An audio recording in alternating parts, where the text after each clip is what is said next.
In regional news tonight, St. Vincent and Grenadines Prime Minister Dr. Ralph Gonsalves is not mincing his words about the recent meeting with 5 Caribbean heads of government with United States President Donald Trump, Jamaican Prime Minister Andrew Holness, Bahamas' Prime Minister Dr. Hubert Minnis, President of the Dominican Republic Danilo Medina, President of Haiti Jovenel Moise, and Prime Minister of St. Lucia Alan Chastanet met with Trump on Friday to discuss Venezuela and energy.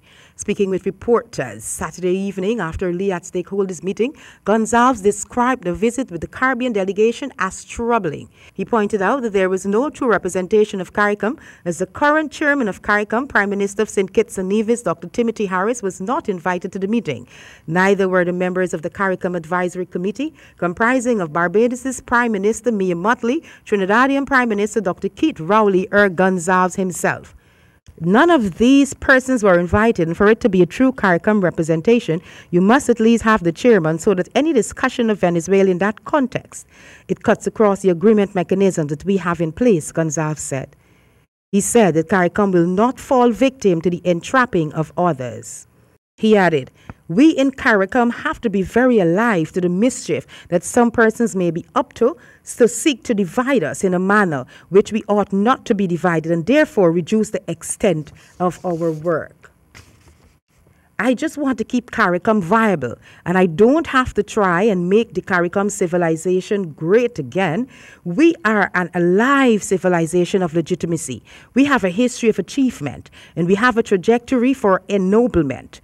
We are not better than anybody, and nobody's better than us, and you must not try to divide us," he stated. Moving across to St. Vincent now, a High Court judge has sentenced the 41-year-old man whom a psychiatrist says suffers from chronic psychotic disorder to 24 years in jail after he was convicted of the 2008 murder of a 73-year-old woman whose body he kept in a car for several hours before burying it in a cemetery. The accused, who had pleaded guilty on February 14 this year to the murder of retired librarian Lorna Allen Small, had spent nearly 11 years on remand awaiting trial. The court heard that in April of 2008, Allen Small, who lived alone, drove her car to Indian Bay and sat in the car reading a book for a while before coming out of the vehicle. Kwashi, who was nearby, decided to rob the elderly woman of the car, approached her and demanded the keys. When she refused and tried to get back into the car, Kwashi slammed the door on her hand, breaking it. He then cut her on the neck and later entered the vehicle, where he retrieved a bucket and some plastic sheeting, which he used to wrap the woman's body and place it in the back of the car. He then drove around for several hours before burying the body. When he was questioned by police, Kwashi provided them with the keys to the vehicle. Asked if he had anything to say before being sentenced, Kwashi told the court that had he finished his education, I wouldn't have looked like a fool. The court wouldn't have made me look like a fool.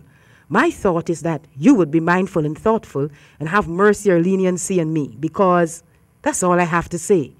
Justice Cottle said that while the death penalty is still an option for murder, that option had been closed to the court because the law says that capital punishment is reserved for the worst of the worst cases.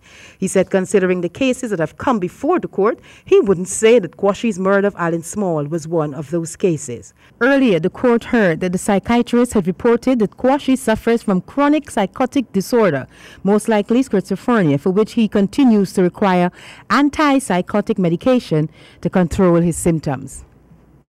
Moving across to Jamaica now, the parents of a 10-year-old baby who was left unattended at home in Bull Bay, St. Andrew, while they partied in St. Catherine, drew the ire of people inside the Kingston and St. Andrew's Parish Court last week.